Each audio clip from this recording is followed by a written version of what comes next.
Enzo Recto, kalaban ang katiwalian at kasinungalingan, kakampi sa katotohanan at kabutihan. Kinawawa ba talaga si Digong Duterte? Nandakpin ito at ikulong doon sa The Hague. Ayon po kasi sa mga DDS supporter na nagrally sa kaarawan ni Digong. Nakikiusap sila ngayon sa ating gobyerno na pauwiin raw itong si Digong dito sa Pilipinas at maawa na raw sila kay Digong dahil ito ay matanda na para ikulong pa. Ang tanong, si Digong ba ang biktima rito? Si Digong ba ay dapat kaawaan sa kanyang sinapit? Malalaman po natin ang sagot sa dulo nitong video. Anyway, para po sa dagdag pang impormasyon, panoorin po natin itong balita. Suot ang kulay green na damit, bit-bit ang mga tarpaulin at Philippine flaglets. Dumagsa kahapon ang mga taga-suporta ni dating Pangulong Rodrigo Duterte sa Menjolas sa Maynila. Ito ay bilang pakikiisa sa isinagawang prayer rally kasabay ng pagdiriwang sa 80th birthday ng dating Pangulo. Kasama sa nakiisa sa nasabing pagtitipon ang isang Duterte supporter na mula sa Cavite. Aniya, isa sa kanilang panawagan ay maibalik na sa bansa si dating Pangulong Duterte. Pauwiin lang si Duterte, tama na. Hindi na kami kasi hindi kami mga rebelde. Kalaban namin ng masama. Kalaban namin rebelde. Kakampi namin yung mga pulis. Ibalik lang, matanda na. Matanda na siya. Hindi kami magre-rebelde. Kahit sa eleksyon, kahit tanggalin nila si Sara, anong gusto nila. Bukod dito, iminungkahi rin ng isang taga-suporta ng pamilya Duterte ang pagkakaisa ngayon ng taong bayan. Sana mga kababayan ko, magkaisa tayo. Ang solusyon sa Pilipinas, pagkakaisa. Pag hindi tayo nagkaisa, wala tayong magagawa. Muling binigyang diin din ng isang Duterte supporter ang edad ng dating Pangulo. Paliwanag niya, sa edad na 80 ay hindi na dapat nararanasan ni FPRRD ang nangyayari sa kanya ngayon. Hinihiling lang namin, mahal na Presidente, kung hindi po ninyo kaya ng kaming akapin at mahalin bilang taong bayan ng Pilipinas, pakiusap lang po, bumaba na kayo, huwag nyo nang hintayin. Kami ay mga mapuno na mga taong bayan. Yun po ang hinihiling namin. Sobra na ramdam na namin. Hindi man sa amin ginagawa panggigipit, pero nakikita namin sa kapwa Pilipino namin. Samantala, sinabayan rin ng kilos protesta ng mga progresibong grupo sa Liwasang Bonifacio ang isinagawang rally kahapon ng Duterte supporters. Layo naman ang naturang pagkilos na ipanawagan ang hustisya para sa mga biktima ng umano'y extrajudicial killings dahil sa madugong drug war ng Duterte admin. Yan mga kabunyog, narinig po natin itong balita. Yan ang panawagan ng ilang supporter ng mga Duterte. Ang tanong mga kabunyog, dapat bang kaawaan ngayon si Digong? Kung ikukumpara ang kalagayan niya doon sa The Hague kaysa sa kalagayan ng mga preso dito sa Pilipinas. At isa pa, pag pinabalik itong si Digong, mawawala ng saysay ang ipinaglalaban ng mga naging biktima ng war on drugs nitong si Digong noon. Balik tayo sa tanong kung sino ba ang nakakaawa, si Digong o yung mga naging biktima ng war on drugs niya. Para po sa iba pang kasagutan, pakinggan po natin itong sinabi ng isang pari na kumukontra sa ginawa ni Digong noon.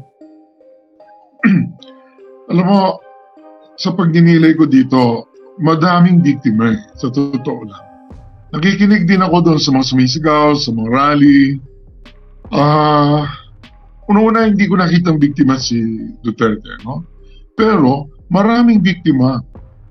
Tatanggap ko rin naman, merong ibang mga biktima ng mga abuso, ng mga naging, na-abuso ng droga. Sabihin na natin merong ganon. Mga kilala ko na yung isang kamag-anak ko nga nag-suicide dahil sa hindi na niya makaya yung epekto ng droga sa buhay niya.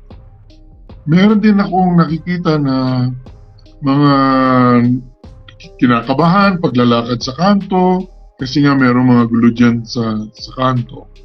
So, siguro tanggapin natin na may biktima yung ilang mga tao na gumamit ng droga at ilan sa kanila ay nagkaroon ng pang-aabuso.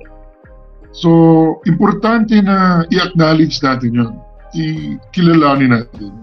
Although gusto kong sabihin na una-una, hindi lahat ng mga pinatay ay gumagamit ng droga.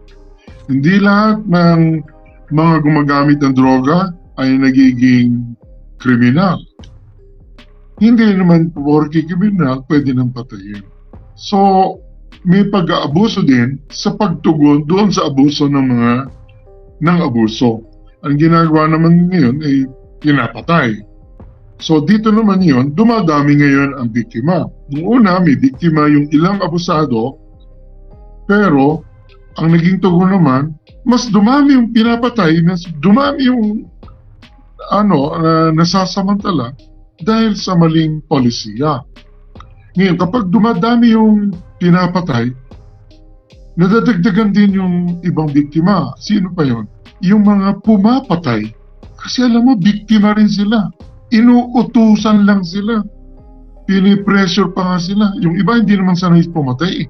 May hawak, mga pulis na, may hawak na ng baril, hindi naman talaga nagpa-practice yan, ano? Pero, pinuwersa sila.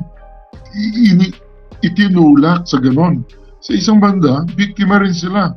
Katulad nga, nung nakakausap ko yun sila Matubato, sila Las Cañas, sila mismo na loko eh. Oh. At gano'n, si Las Cañas, napatay niya dalawang kapatid niya. Oh. So, dumami ang biktima.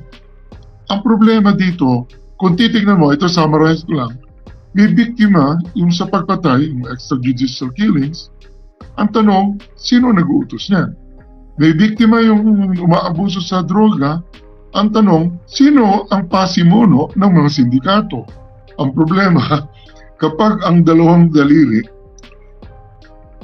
ay tumuturo sa isang lugar, ang mga utak ng sindikato at ang mastermind ng pagpatay ay patungo sa isang dako, yun ang mas masakit. Yun ang mas masakit. Kaya, kung makikita natin na yung palang mga pasimuno ng pagpatay ay mga kasabwat din sa mga sindikato, doble. So sa ngayon, sa pakikipag-ugnayan niyo po sa mga biktima nitong drug war, sa mga kaanak nila, ano yung prevailing na sentiment nila? Hindi lang doon sa pagkaka-aresto kay Duterte, kundi doon sa lumalabas na mga naratibo pagkatapos. Kasi marami pa rin siya mga taga-suporta as we speak. So nakikita ko nga na mayroong mga taga-suporta. Ang nakikita ko, alam mo dito, dalawang diskurso ng dalawang klaseng biktima. Mayroong biktima, sinasabi, sumisigaw yung mga speakers na paano naman yung mga nag-ahasa, yung mga lolang nag-ahasa, yung mga nasaktan ng mga umabusong sa droga. Di ba may karapatan din naman sila? Sasagot naman din, paano yung mga pinatay na yung iba nga nadamay lang. At yung iba nga sumusubok pa lang ng droga, pinatay mo na. Alam mo, dalawang grupo ng parehong biktima, sana nga mag-usap yung dalawang grupo na yun kaysa dun sa nakikipaglaban. Ang problema, kung ipagtatanggol natin yung pasimuno ng pagpatay na kumakandong din at nagtatanggol sa mga pasimuno ng sindikato ng droga, medyo balansa ang dugo sa kamay ng mga ganitong pasimuno. Okay. Dito sa napakasalimuot na problema ng drug war, kasi talaga maraming tinamaan dito, kasama na dyan of course yung konsensya po natin bilang mga Pilipino. Sino ba sa tingin niyo dapat pinakamanagot? Sa ngayon talaga si Duterte. Malinaw yan para sa akin. Okay. Pero so kung titignan mo, hindi naman siya ang kumalabit ng gatilyo. Marami siyang mga general. At maraming mga corporal, maraming tiniente, mayroong mga utusan na pumatay. Kaya bawat isa niyan may pamilya. Bawat isa niyan, yung iba mga nasa taas na kinabang. Yung mga nasa ibaba na mga utos-utosan lang pumatay, hindi naman gano'ng nakinabang yan. O gusto lang magkaroon ng hanap buhay.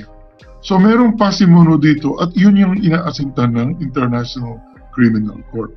Yung ibang mga pulis na mga nautusan ganyan, dapat kaya na natin yan sa ating mga korte. Gaano ka-importante para sa mga biktima? Actually, kayo rin biktima, no? Na yung pinakapuno nitong pulisiya na ito ay mapanagot.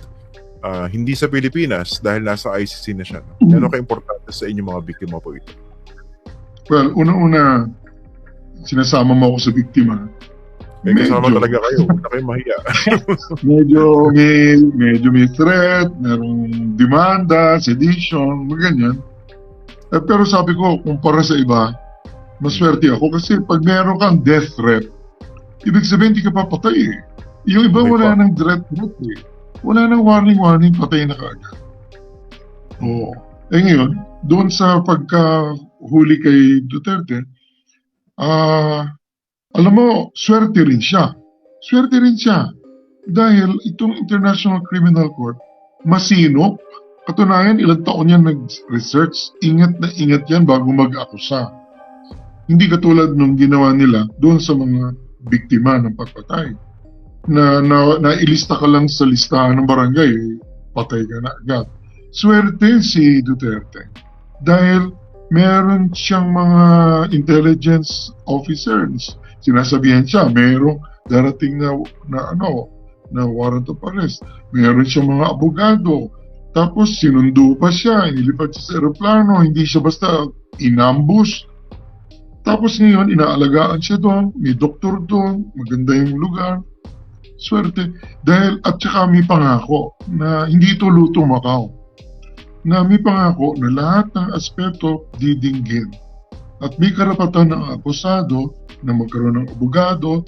Sabi ko nga, swerte si Pangulong Duterte. Dahil hindi katanggap ng ganyan rule, yung rule of law. Yung pag-obserba sa mga patakaran ng batas. Swerte si Duterte. Oo. Pero dapat managot din siya. Okay.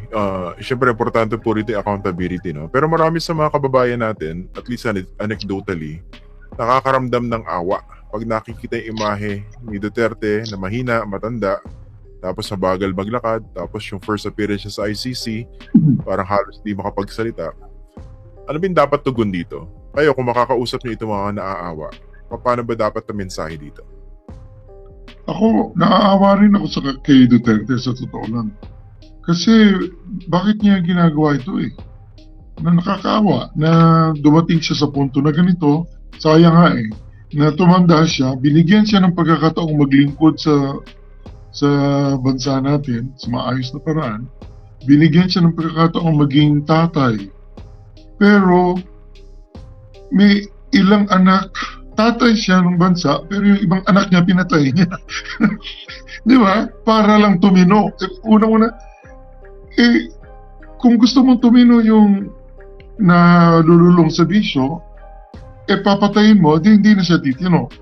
Kung papatayin mo naman ang isang anak mo para tumino yung kapatid niya, sobra naman yun, di ba? Papatayin mo isang anak para tumino lang yung kapatid, anak mo rin naman pareho. Di ba? Nakakalungkot talaga na na dumating siya sa ganitong anyo na hindi maganda yung ending. Pero sana yung awa palawakin natin. Sana mas malalim at mas nauna sana yung awa doon sa mga walang awang pinatay. Nalulungkot ako dahil hindi ba ang mga Pilipino maawain? Hindi ba ang Pilipino mapagmahal sa pamilya? Kung talagang pamilya tayo, tuturing natin yung ibang mga pinatay na kapamilya din natin. Na kapatid din natin yon. Yung ibang mga inabuso ng so-called addict, hindi ba sinisikap din nating ma-rehabilitate yung kuya natin yan? Sana, huwag tayong mamili ng kakaawaan. Huwag tayong mamili ng pag-aalayan ng kagandahang loob. Maawa tayo sa lahat na nakakaawa. Hindi lang isa ang nakakaawa. Hindi lang isang uri ng grupo ang nakakaawa. Palawakin natin ang ating kalooban para maawa tayo kay Duterte pero maawa rin tayo sa lahat ng mga pinatay ng mga inutusan niyang pumatay. Yan mga kabunyog, narinig po natin ang mga sinabi nitong paring ito. Kayo mga kabunyog, lalo na kayong mga supporter nitong si Digong, ano sa palagay ninyo? Dapat bang kaawaan itong si Digong or mas dapat kaawaan yung mga naging biktima niya? Anyway, dito na lang po ang aking topic. Mabuhay po tayo mga kabunyog. Bunyog, bunyog, halikan na kasama ka. Bunyog, kapag buklod ay may pag-asa. Luzon, Visayas, Mindanao, isa ang pananaw. Sa bagong Pilipinas ang bunyog isisigaw. Bunyog.